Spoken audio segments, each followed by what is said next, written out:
Baik, selamat malam Bapak Ibu Saudara sekalian. Selamat Hari Sabat. Tentunya merupakan satu kesempatan yang sangat berbahagia bagi saya untuk bisa berada di Kota Pekanbaru. Ini pertama kali saya berada di sini. Waktu yang lalu hanya lewat. Dan ini kali pertama bisa berada di Kota Pekanbaru. Walaupun sebenarnya saya berharap bisa bertemu dengan kakak saya di sini. Tapi ternyata saya datang, dia berangkat pulang ke kampung. Kakak saya Melvin Simatupang. Jadi menikah dengan kakak tertua saya, Veda Pasuhuk. Dan saat sekarang ini berada di kampung, di Ratahan, oleh karena orang tua kami yang sedang sakit. Baik, malam hari ini tentunya kita bersyukur kepada Tuhan oleh karena Dia memberikan kesempatan atau kita semua memiliki kesempatan untuk melanjutkan satu seri pelajaran, yaitu dengan tema hidup yang dipulihkan. Saya percaya malam pertama, malam kedua, dan sekarang malam yang ketiga, ada banyak hal yang sudah kita dapatkan, kebenaran-kebenaran yang diharapkan memampukan kita mengalami perubahan, mengalami pemulihan yang akan melayakkan saudara dan saya diselamatkan ketika Tuhan datang pada kali yang kedua. Malam ini judul kita adalah hidup baru yang dipulihkan. Dalam Yohanes 14 ayat 6, Yohanes dia mengingatkan kita pada kata-kata Yesus sendiri. Akulah jalan dan kebenaran dan hidup. Tidak ada seorang pun yang datang kepada Bapa kalau tidak melalui aku. Saudaraku, jalan, kebenaran, dan hidup itu melalui siapa? Hanya melalui Yesus Kristus. Itu adalah jalan satu-satunya bagi kita untuk menjangkau kemurahan Allah, dan itu bisa kita dapat karena adanya pengorbanan Yesus Kristus. 1 Korintus 6 ayat 20 dia katakan, sebab kamu telah dibeli dan harganya telah lunas dibayar. Kita dapat menjangkau kemurahan Tuhan karena Ia telah mengorbankan dirinya. Yesus disalibkan untuk membayar dosa, akibat dosa yang saudara dan saya lakukan. Kenapa Yesus lakukan hal ini? Kenapa Yesus mau lakukan hal ini? Karena Yohanes 3 ayat 16 mengatakan, karena begitu besar, apa katanya? Kasih Allah akan dunia ini, sehingga Ia mau mengaruniakan anaknya yang tunggal. Supaya setiap orang, siapa setiap orang? Saudara dan saya.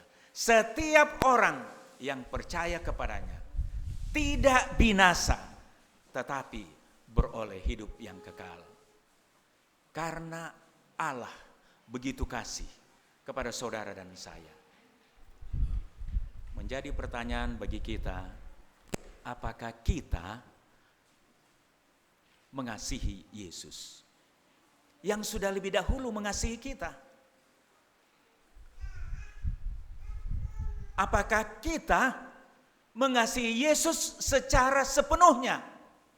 Karena Yesus juga mengasihi kita sepenuhnya. Mungkin jadi pertanyaan juga bagi kita pribadi. Yang penting saya umat Tuhan. Ke gereja kadang datang, kadang enggak. Kan sudah punya identitas. Pelajaran kita malam hari ini mengatakan bahwa menjadi umat Tuhan, kita harus sungguh-sungguh mengikuti akan kehendak Tuhan. Kenapa? Pada saat kita gagal, maka artinya kita juga gagal melanjutkan perjalanan kita. Tetapi bila mana kita mengikuti Tuhan dengan sungguh-sungguh, ada upah yang Dia sediakan bagi saudara dan saya. Saudaraku, Yesus berjanji untuk menyediakan Taman Eden yang dipulihkan, yang dapat kita warisi.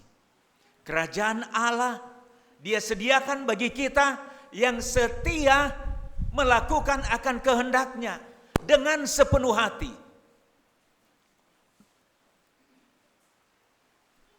Kerajaan sorga akan didiami oleh mereka yang sungguh-sungguh datang kepada Tuhan. Apakah saudara dan saya betul-betul mengasihi akan Dia? Yohanes 14 ayat 15 tadi dihafalkan oleh anak-anak. Jikalau kamu mengasihi aku, maka kamu akan menuruti segala perintahku. Begitu jelas, saudaraku, ayat ini. Jika kita menurut segala perintahnya, kalau segala perintahnya tidak ada yang dikecualikan. Kemarin malam kita sudah pelajari salah satu isi hukum Tuhan, yaitu tentang apa? Menyucikan hari Sabat yang kita sedang lakukan sekarang ini. Kebenaran firman Tuhan tentang mensucikan hari Sabat wajib kita lakukan dengan sepenuhnya. Sebagai bukti bahwa saya mengasihi akan Tuhan. Saudaraku, Allah Dia tidak pernah malu untuk menyatakan cintanya bagi kita. Dia turun dari tahta di sorga, turun ke dunia kita yang penuh dengan dosa. Dia hidup menjadi manusia seperti kita. Dia menderita. Tetapi saudaraku, walaupun Dia menderita, Dia tidak pernah menyangkal akan imannya. Dan di dalam kehidupannya di atas dunia ini, Dia menunjukkan penurutan yang sungguh kepada Allah Bapa di sorga. Dan itulah menjadi teladan bagi saudara dan saya. Karena kasih Allah, maka kita juga perlu untuk menunjukkan bahwa kita juga mengasihi akan Allah kita. Kasih Allah di dalam Alkitab dapat kita lihat dalam satu kisah, yaitu tentang seorang Yahudi. Dia adalah seorang pemimpin agama, dia adalah seorang yang terpandang, tetapi dia juga mau mencari akan Tuhan. Namanya adalah Nikodemus. Jika kita membuka Yohanes 3 ayat 1 sampai ayatnya yang ke-7. Pada waktu kita membacanya, maka di sana kita dapat melihat bahwa Yesus sudah tahu maksud kedatangan daripada Nikodemus. Yesus sudah tahu bahwa Nikodemus sedang mencari kebenaran. Itu sebabnya kalau kita membaca di dalam ayatnya yang kedua, nampaknya Nikodemus dia sudah percaya siapa Yesus itu dan apa misinya datang ke dunia ini. Itu sebabnya tanpa menunggu pertanyaan dari Nikodemus kepada Yesus, apa syarat atau visa agar Nikodemus bisa masuk ke dalam kerajaan sorga. Saudaraku, Yesus dia langsung mengatakan apa yang Nikodemus harus buat jika dia ingin masuk dan melihat kerajaan Allah. Bila mana kita perhatikan ayat 1 sampai ayat yang ke-7, ada 3 ayat yang isinya sama, yang diulang 3 kali. Yaitu ayat yang ketiga, ayat yang kelima, dan ayatnya yang ke-7. Ayat yang ketiga Saya buat warna kuning. Yesus menjawab katanya, "Aku berkata kepadamu, sesungguhnya jika seorang tidak dilahirkan kembali, ia tidak dapat melihat kerajaan Allah." Ini satu kali, kedua kali, ayat yang kelima. Jawab Yesus, "Aku berkata kepadamu, sesungguhnya jika seorang tidak dilahirkan dari air dan roh," makin jelas, "ia tidak dapat masuk ke dalam kerajaan Allah." Ayat yang ketujuh, "Janganlah engkau heran, karena aku berkata kepadamu." Sekali lagi Yesus katakan kepada Nikodemus, "Kamu harus dilahirkan kembali." Kalau ada kalimat yang disebutkan berulang kali, kira-kira apa maksudnya? Kalimat itu sangat penting. Patut kita perhatikan. Patut kita dalami isi daripada kalimat tersebut. Dan kalimat itu tentunya berisi kalimat perintah. Kamu harus dilahirkan kembali. Kalau ayat-ayat sebelumnya, jika seorang tidak dilahirkan dari air dan roh, ia tidak dapat masuk ke dalam kerajaan Allah. Saudaraku, Yesus memberi satu perintah.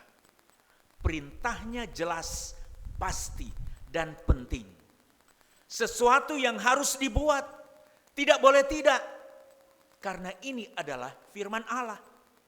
Kamu harus dilahirkan kembali.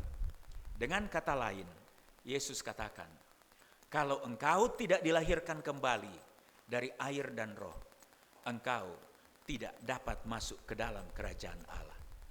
Apa artinya itu bagi saudara dan saya? Kalau saudara dan saya belum dilahirkan kembali, kita tidak dapat melihat kerajaan Allah. Kita sudah pelajari bahwa keselamatan yang Yesus berikan sudah Dia berikan kepada kita sejak mulanya. Tetapi keselamatan itu akan benar-benar menjadi milik kita jika kita mau menjangkau tangan Allah yang telah diulurkan untuk menyelamatkan kita. Ada sebuah ilustrasi. Jika seseorang jatuh ke dalam sumur yang kering, apakah memungkinkan dia naik ke atas? Sangat sulit. Biasanya, jika ada orang yang mengulurkan tali kepadanya, dia bisa berpegang kepada tali itu dan dia bisa ditarik untuk naik kembali ke atas. Sama dengan Tuhan. Baptisan itu seumpama tali yang diulurkan kepada kita agar kita bisa keluar dari sumur dosa, dunia yang penuh dengan dosa. Kalau kita mau berpegang kepada tali itu, maka kita bisa naik ke atas. Tetapi kalau tali itu sudah diturunkan ke bawah, kita tidak mau pegang. Kita tidak mau bergantung sepenuhnya kepada tali itu. Apakah memungkinkan kita naik ke atas? Tidak mungkin. Itu sebabnya saudaraku, kita perlu untuk menyambut kebenaran Tuhan, memegangnya, melakukan itu menjadi satu keputusan yang penting di dalam kehidupan kita. Baptisan adalah sebuah simbol dari komitmen kita, kesetiaan kepada Yesus Kristus. Jika saudara belum dibaptiskan, jika saudara tidak mau dibaptiskan, maka sia-sia pernyataan kita bahwa kita percaya kepada Yesus. Sia-sia kita datang beribadah kepadanya kalau kita tidak mengambil keputusan penting dalam hidupmu untuk menyerahkan diri di dalam baptisan. Bukti bahwa kita menerima Dia sebagai Tuhan dan Juru Selamat pribadi. Bukti kepada jemaat bahwa saya memilih untuk mengikut Tuhan sepenuh hati. Perintah Yesus kepada murid-muridnya sesaat sebelum Dia naik ke sorga dapat kita baca di dalam Matius 28 ayat 19 dan 20. Ini kita kenal sebagai perintah agung Tuhan. Karena itu, pergilah, jadikanlah semua bangsa muridku, dan baptislah mereka dalam nama Bapa dan Anak dan Roh Kudus. Dan ajarlah mereka melakukan segala sesuatu yang telah kuperintahkan kepadamu. Dan ketahuilah, aku menyertai kamu senantiasa sampai kepada akhir zaman. Bila mana umat Tuhan mau menerima kebenaran Alkitab, Yesus katakan, ajarlah mereka, baptislah mereka, undang mereka untuk menyatakan kepatuhan. Karena Kristus ingin umatnya melakukan kehendaknya sepenuh hati. Setiap kali Alkitab diajarkan, setiap kali kebenaran Allah dinyatakan, pada saat kita datang kepada Tuhan, Yesus mengundang agar kita membuat keputusan. Kita bukan hanya sekedar mendengar, kita bukan hanya sekedar mengiyakan, tetapi kita perlu membuat keputusan untuk melakukan kehendak Tuhan. Di dalam Alkitab, baptisan disebutkan lebih dari 80 kali di dalam Perjanjian Baru. Baptisan adalah hal yang sangat penting. Dalam Perjanjian Baru disebutkan 80 kali. Jika ini tidak penting, tidak mungkin sampai 80 kali. Baptisan itu dituliskan di sana. Tetapi banyak di antara kita yang bingung. Baptisan yang benar itu sebenarnya seperti apa? Saudaraku, kembali dari malam ke malam kita sudah pelajari bahwa penurutan adalah hal yang terpenting. Penurutan. Kita menyatakan pengikut Tuhan, tetapi yang kita lakukan bertentangan dengan kehendak Tuhan. Bagaimana kita mau disebut sebagai umat Tuhan? Kalau kita adalah pengikut Tuhan, kita mau menurut akan firman Tuhan, dan sumbernya adalah di dalam Alkitab yang kita miliki.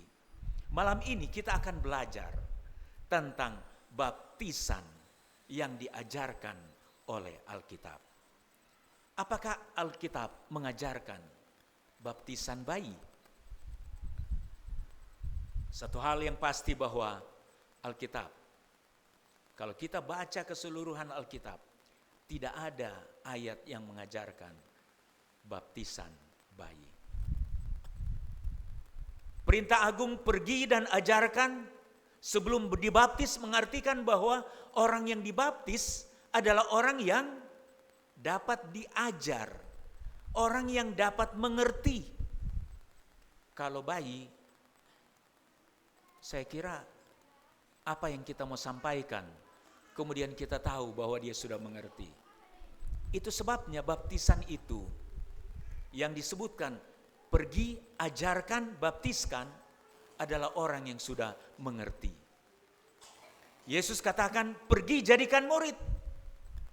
Seorang yang dibaptis menerima Yesus, diajar dan mereka menjadi murid. Oleh sebab itu Perjanjian Baru tidak pernah menyebutkan baptisan bayi. Ada banyak sekali di dunia ini praktek baptisan, mungkin kurang yang saya sebutkan di sini. Kalau 7, ada yang diselamkan, ada yang hanya dipercik, ada yang disiram dengan air pemadam kebakaran, ada yang dikuburkan dengan pasir, ada yang dikibaskan dengan bendera, dimasukkan ke dalam peti, mandi 7 kembang. Ada banyak cara yang dibuat. Tetapi Efesus 4 ayat 5 mengatakan, satu Tuhan, satu iman, dan satu apa? satu baptisan. Alkitab mengajarkan hanya ada satu baptisan. Tidak ada 7, tidak ada 8. Tidak ada variasi daripada baptisan yang Alkitab ajarkan kepada kita. Satu baptisan, tetapi baptisan itu seperti yang mana? Mari kita kembali kepada Alkitab. Dan mari kita lihat kepada contoh yang ada di dalam Alkitab. Kembali saya ingatkan, sumber kebenaran hanyalah firman Tuhan. Dan contoh yang layak kita ikuti adalah apa yang ada di dalam Alkitab itu sendiri. Kita tidak perlu cari dalam praktek-praktek yang dilakukan di berbagai tempat. Dan mari kita pelajari apa yang Yesus alami. Yesus meminta dibaptiskan oleh Yohanes. Dia ingin meninggalkan contoh yang sempurna bagi kita agar kita dapat mengikutinya. Jadi Yohanes dia membaptiskan Yesus di mana katanya? Di Sungai Yordan. Kalau di Sungai Yordan, apakah sampai di Sungai Yordan, kemudian Yohanes dia ambil air, dia percikkan ke muka Yesus? Atau apakah berada di pinggir sungai itu, kemudian Yohanes ambil bendera kibarkan? Hanya dilakukan di Sungai Yordan. Saudaraku, Matius 3 ayat 16 mengatakan, sesudah dibaptis, Yesus segera keluar dari air dan pada waktu itu juga langit terbuka. Kalau keluar dari air, berarti Yesus sempat berada di dalam air. Karena dia keluar dari air. Mari kita lihat. Inilah Sungai Yordan. Mungkin tidak seindah ini. Tetapi namanya sungai artinya banyak airnya. Tidak mungkin hanya satu gelas sungai. Tidak mungkin hanya satu baskom atau satu ember. Banyak airnya. Jumlah air di sungai itu sanggup untuk membenamkan Yesus ke dalam air. Karena dia keluar dari air dalam baptisan tersebut. Ayat 16 dan 17 dia katakan, dan ia melihat roh Allah seperti burung merpati turun ke atasnya. Pada waktu baptisan itu, Roh Kudus datang. Saudaraku, ketika kita mengalami baptisan, mungkin kita tidak melihat seperti burung merpati turun ke atas kepala kita. Tapi percayalah, ketika kita menyatakan komitmen di hadapan Tuhan dan sesama umat Tuhan, Roh Kudus Tuhan berikan kepada kita. Roh Kudus diberikan agar kita sanggup menjalani perjalanan kehidupan menghadapi berbagai cobaan dan rintangan. Ayat yang ke-17, lalu terdengarlah suara dari sorga yang mengatakan, inilah anakku yang kukasihi, kepadanyalah aku berkenan. Saudara dan saya pada saat kita menerima Tuhan sebagai juru selamat pribadi melalui baptisan, saudara dan saya menjadi anak-anak Tuhan.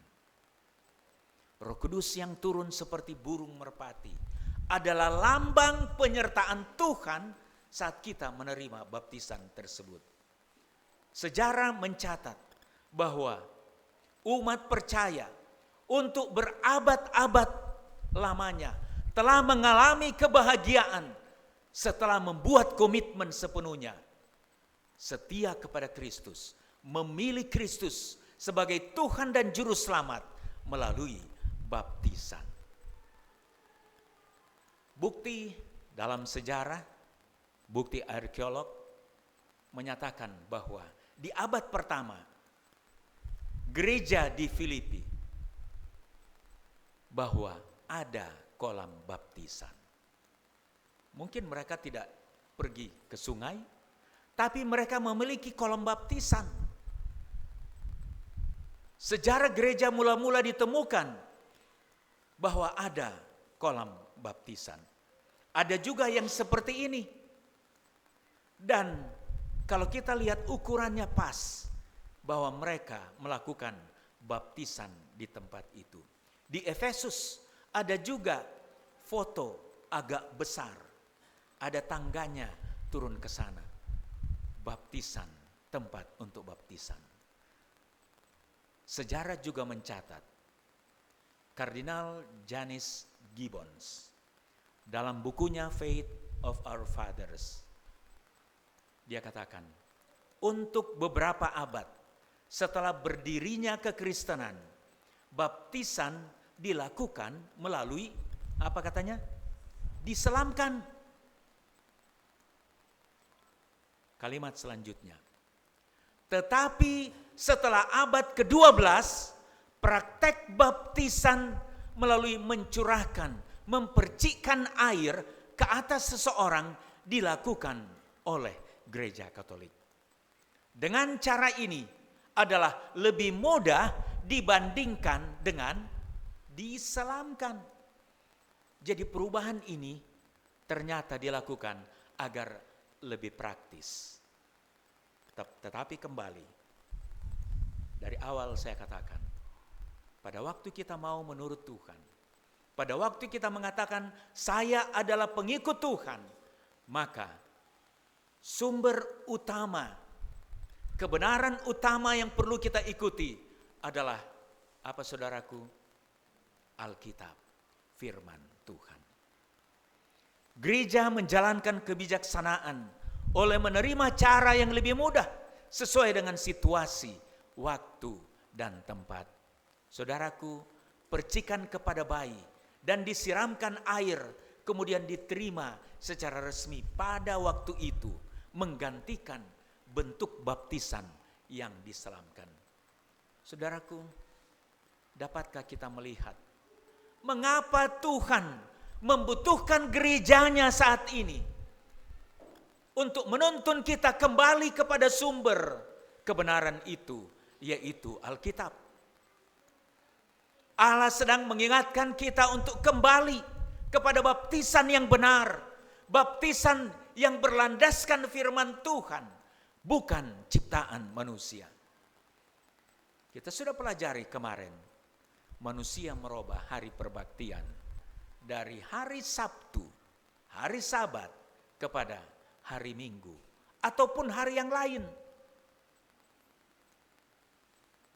Sekarang kita pelajari bahwa manusia juga menggantikan baptisan yang benar dengan baptisan buatan manusia. Saudaraku, Tuhan rindu untuk memulihkan kita. Tuhan rindu agar kita mengalami pemulihan kepada kebenaran yang berlandaskan Alkitab. Allah ingin mengumpulkan umat-umatnya untuk kembali kepada standar kebenaran yang ada di dalam firman Tuhan. Alkitab juga menceritakan kisah seseorang yang mencari kebenaran, yaitu kisah di dalam yang dapat kita baca di dalam Kisah 8. Orang Ethiopia. Orang Ethiopia yang rindu sekali menemukan kebenaran. Dia belajar Alkitab sendiri, tetapi oleh inspirasi dari Roh Kudus, maka kita tahu bahwa Tuhan mengirimkan Filipus untuk mengunjungi orang Ethiopia ini. Kita semua datang mencari kebenaran. Saya yakin Bapak Ibu yang ada di ruangan ini adalah pencari kebenaran. Mungkin saudara merasa, saya datang ke sini sebenarnya nggak rencana. Tapi ada yang ajak, sudah ikut aja lah. Saudaraku, jangan lupa kehadiran saudara di tempat ini bukan sebuah kebetulan. Apapun itu Tuhan punya rencana saudara berada di tempat ini untuk mendengarkan kebenaran firman Tuhan. Allah sedang menuntun saudara untuk mengikuti pendalaman Alkitab. Mungkin yang sudah mengikuti pendalaman Alkitab, itu adalah rencana Allah agar kita memahami kebenaran yang sesungguhnya. Tuhan menuntun orang Ethiopia. Kemudian Filipus, seorang hamba Allah, disuruh oleh malaikat Tuhan menemui akan sida-sida ini yang berada di keretanya dalam perjalanan untuk pulang ke Ethiopia. Filipus kemudian berkata, "Mengertikah Tuan apa yang Tuan baca itu?" Jawab sida-sida itu, "Bagaimana aku dapat mengerti kalau tidak ada yang membimbing aku?" Lalu sida-sida ini meminta Filipus naik ke keretanya, duduk di sampingnya, dan Filipus menerangkan isi kitab Nabi Yesaya. Kalau kita baca dalam Kisah 8, akhirnya kita dapat temukan peristiwa paling akhir dari pertemuan Filipus dan orang Ethiopia ini. Sida-sida ini meminta Filipus untuk dibaptiskan. Kisah 8 ayat 36, dan tiba di suatu tempat yang ada air. Saudaraku, Yesus dibaptiskan dengan diselamkan. Sida-sida ini, lalu kata sida-sida itu, "Lihat, di situ ada air. Apakah halangannya jika aku dibaptis?" Sahut Filipus, "Jika Tuhan percaya dengan segenap hati, boleh. Roh Kudus akan bekerja di dalam hati kita seperti kepada orang Ethiopia ini." Jawabnya, "Aku percaya bahwa Yesus Kristus adalah anak Allah." Baptisan adalah pernyataan kita bahwa kita percaya kepada Dia sebagai juru selamat pribadi kita. Dia menerima Yesus, dia menerima kebenarannya, dia mau berdiri bagi Yesus, mau meninggalkan agama populer yang dia pegang sebelumnya. Dia mau memelihara seluruh kebenaran firman Tuhan. Betul-betul berkomitmen kepada Yesus. Kisah 8 ayat 38, lalu orang Ethiopia itu menyuruh menghentikan kereta itu, dan keduanya turun kemana katanya? Bukan ke ember, turun ke dalam air. Baik Filipus maupun sida-sida itu, dan Filipus membaptiskan dia.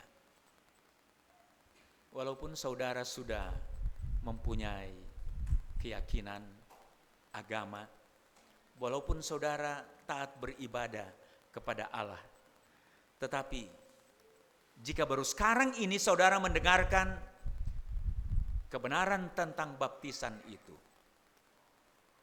kebenaran yang diajarkan oleh Yesus mulai malam pertama sampai malam hari ini, saya ingin mengajak kita mengambil keputusan seperti sida-sida orang Ethiopia ini. Saya percaya kebenaran yang telah diajarkan. Saya rindu untuk dibaptiskan. Dan setelah mereka keluar dari air, Roh Tuhan tiba-tiba melarikan Filipus, dan sida-sida itu tidak melihatnya lagi. Begitu cepat, tetapi satu jiwa telah diselamatkan. Ia meneruskan perjalanannya dengan sukacita. Saudaraku, kalau kita menerima Yesus sebagai Tuhan dan Juru Selamat kita, dibaptiskan, jaminan firman Tuhan akan ada sukacita. Kita akan bersukacita karena kita telah memilih Yesus. Pertobatan seseorang akan mendatangkan sukacita. Bukan hanya sukacita bagi pendeta, bukan hanya sukacita bagi jemaat, tetapi sukacita, bahkan sorga bersukacita ketika ada jiwa yang datang kepada Tuhan. Baptisan artinya dibenamkan. Dibenamkan di dalam air. Dari asal kata baptizo, bahasa Yunani. Dibenamkan, dicelupkan di dalam air. Apakah arti dari baptisan kitab suci ini? Di dalam Roma 6 ayat 3 dan 4 dia katakan, atau tidak tahukah kamu bahwa kita semua yang telah dibaptis dalam Kristus telah dibaptis dalam kematiannya. Dengan demikian, kita telah dikuburkan bersama-sama dengan Dia oleh baptisan dalam kematian, supaya sama seperti Kristus telah dibangkitkan dari antara orang mati oleh kemuliaan Bapa, demikian juga kita akan hidup dalam hidup yang baru. Dari ayat-ayat ini kita dapat pelajari bahwa baptisan adalah lambang dari satu upacara, yaitu tanda peringatan akan 3 hal, yaitu kematian, dikuburkan, dan kemudian dibangkitkan. Pada waktu kita dibaptiskan, pada waktu kita dicelupkan, maka ini adalah lambang di mana kita, saudara dan saya, mengakui bahwa saudara telah mati bersama dengan Yesus. Bahwa Yesus juga sudah mati untuk kita. Sifat-sifat alami kita matikan melalui baptisan tersebut.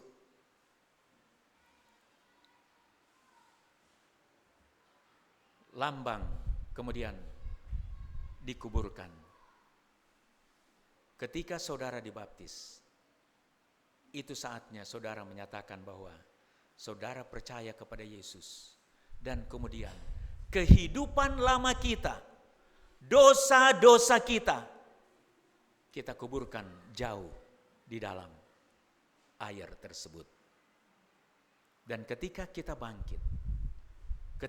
bangkit, maka ini adalah lambang kita bangkit bersama dengan Yesus. Kita mengalami kehidupan baru. Hidup saudara yang lama telah berlalu dan kehidupan yang baru sudah kita mulai. Itulah makna yang teramat penting dari baptisan.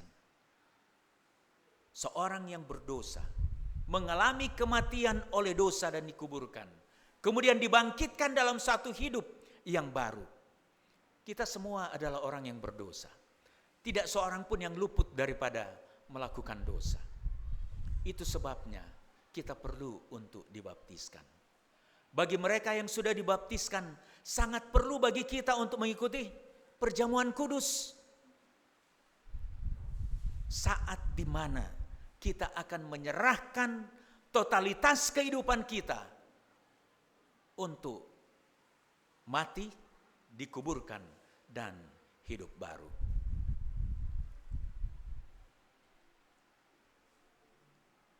Bila saudara berada di dalam kolam baptisan, perlu bagi kita untuk betul-betul menyerahkan kehidupan kita sepenuhnya kepadanya. Air akan menutupi saudara. Secara simbolis saudara dibasuh oleh darah Yesus. Perasaan bersalah masa lalu hilang, dihapuskan. Semua dosa dan kehidupan masa lalu kita dikuburkan di dalam air. Saudara dibenamkan di dalam air. Melambangkan dosa-dosa kita dibasuh oleh Yesus. Dan pada saat saudara keluar dari air, ada senyuman sukacita, wajah yang ceria, penuh damai, dan kita akan merasakan betapa kehidupan baru sudah dimulai. Tetapi saudaraku, setan tidak akan pernah tinggal diam. Dia akan berupaya untuk mengganggu kita. Tidak, saudara punya banyak kesalahan. Saudara tidak layak untuk disebut umat Tuhan. Tetapi saudaraku, kita bisa katakan, kepada setan, dosa saya sudah dibenamkan di sana. Saya sekarang hidup baru di dalam Tuhan. Kita akan dibebaskan dari rasa bersalah masa lalu. Belenggu-belenggu yang mengikat kita saat kita serahkan kepada Tuhan.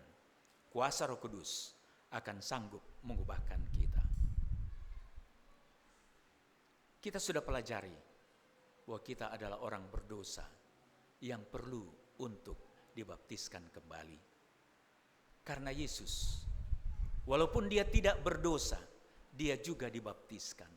Walaupun dia tidak berdosa, dia mati di atas kayu salib seperti seorang penjahat.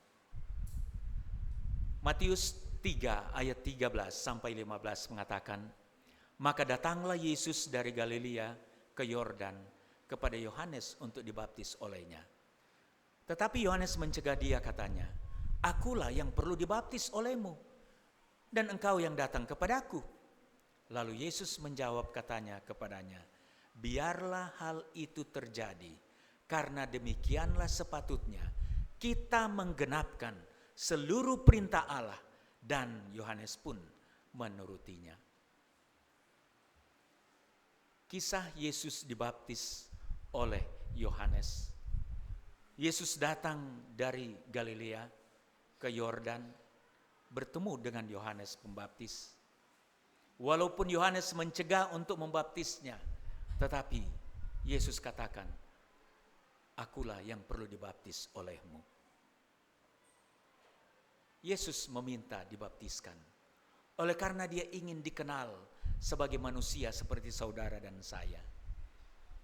Yohanes mencelupkan Yesus di sungai Yordan karena itu arti sesungguhnya daripada baptisan. Inilah bukti teladan yang Yesus tinggalkan sebagai contoh sempurna bagi kita. Markus 16 ayat 16 mengatakan, siapa yang percaya dan dibaptis akan diselamatkan.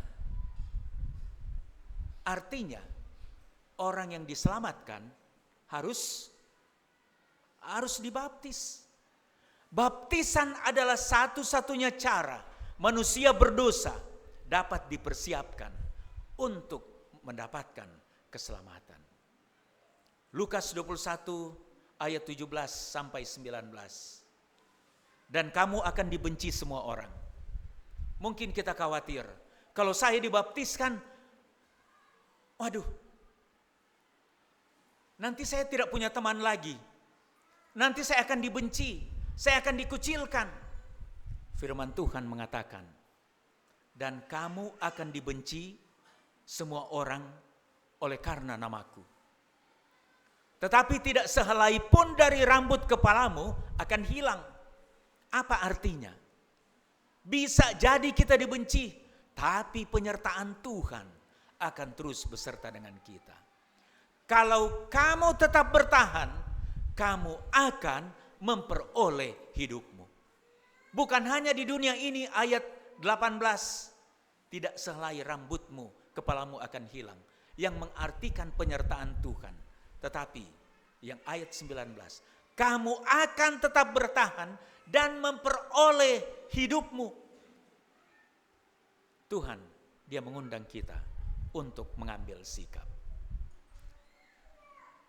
Lukas 9 ayat 26 mengatakan, sebab barang siapa malu karena aku dan karena perkataanku, anak manusia juga akan malu karena orang itu apabila ia datang kelak dalam kemuliaannya dan dalam kemuliaan Bapa dan malaikat kudus.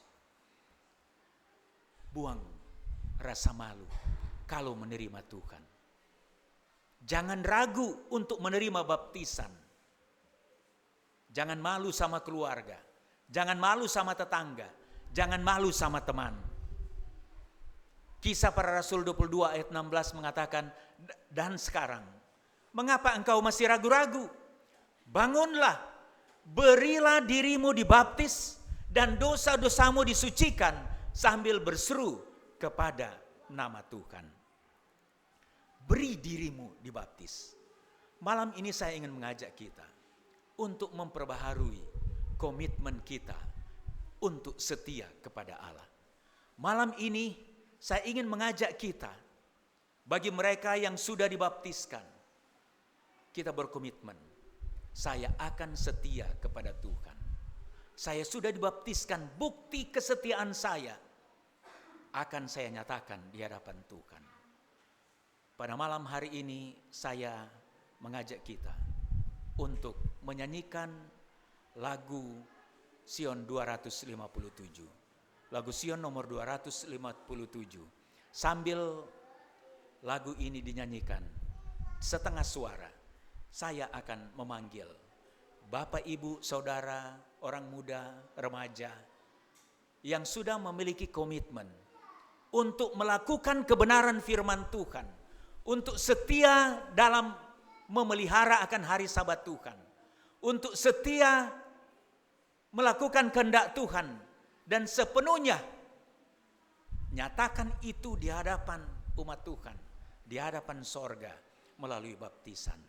Yohanes 13 ayat 7 mengatakan, jikalau kamu tahu semuanya ini, maka berbahagialah kamu jika kamu melakukannya. Saudaraku, orang yang berbahagia bukan hanya karena dia tahu, tetapi dia melakukannya. Tidak cukup bagi kita kalau hanya mendengar kebenaran itu, tetapi Allah menghendaki kita melakukannya. Kita menuruti akan kebenarannya.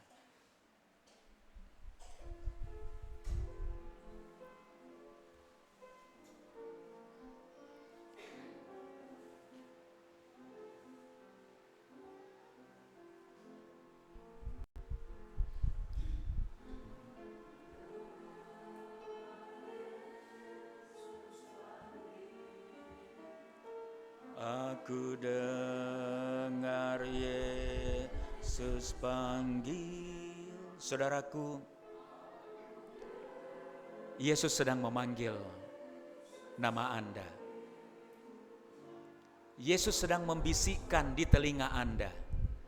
Namamu disebut, Dia panggil agar kita mau mengikut Tuhan. Apakah kita mau menyambut dengan mengatakan, aku hendak ikut Engkau Tuhan?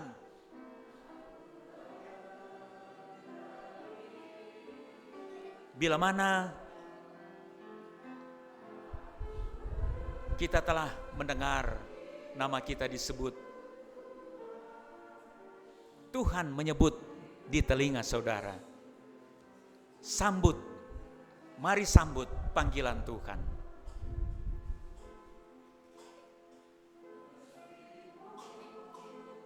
Sementara lagu dibawakan, saya mau mengajak saudara yang rindu menuruti kebenaran-kebenaran yang telah disampaikan setiap malam. Maukah saudara mengatakan, iya Tuhan, saya menerima firman-Mu. Ya Yesus, saya ingin mengikuti kebenaran-Mu. Ya Yesus, saya berserah kepada ajakan Roh Kudus. Saya akan mengikut Engkau sepanjang jalan. Saya mau memilih untuk berjalan di jalan kebenaran. Saya ingin memberikan panggilan secara khusus kepada saudara yang ingin menyambut panggilan Allah dan memberi diri untuk dibaptiskan untuk maju ke depan.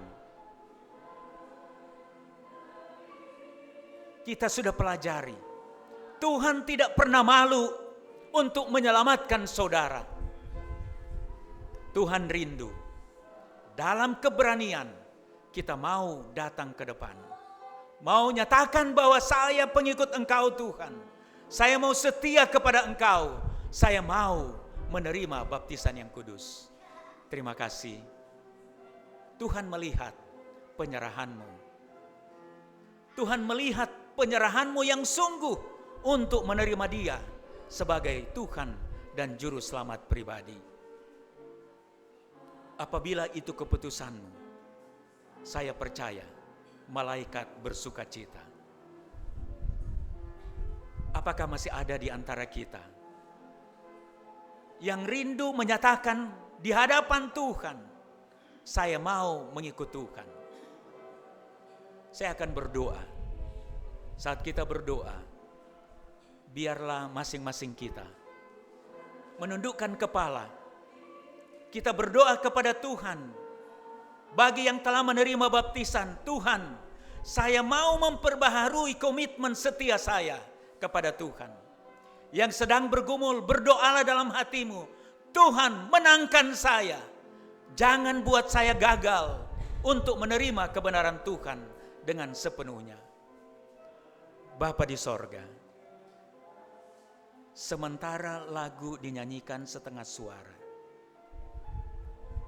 kami bersuka cita dan hamba-Mu percaya surga bersuka cita melihat ada 2 anak Tuhan yang datang di hadapan-Mu.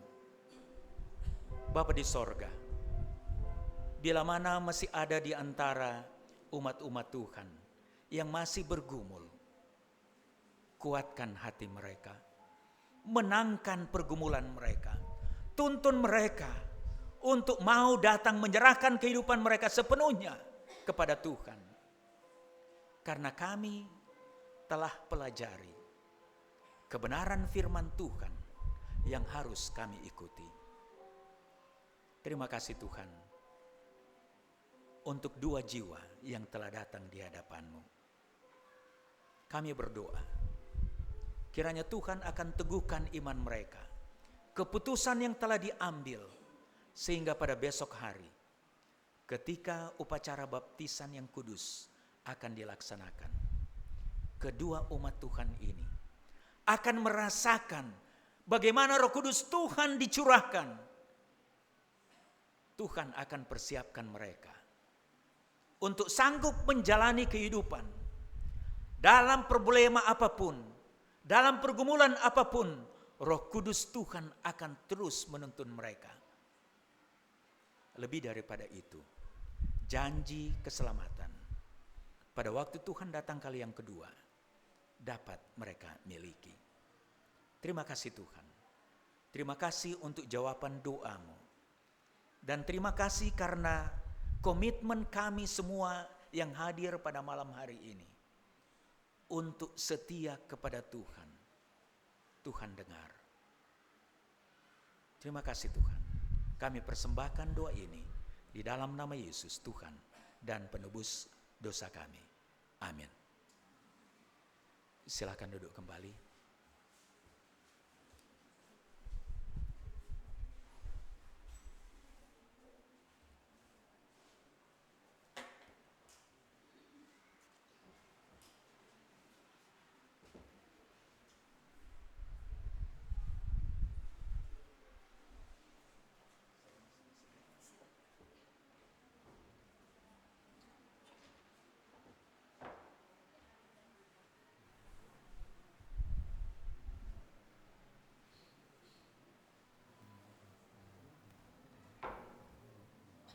Terima kasih Pak Beni.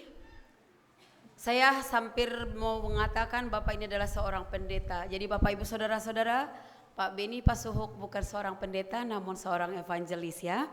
Baiklah Bapak Ibu, terima kasih. Kita sudah mendengarkan pekabaran dan saat ini kita akan memberikan apresiasi kepada tamu-tamu kami yang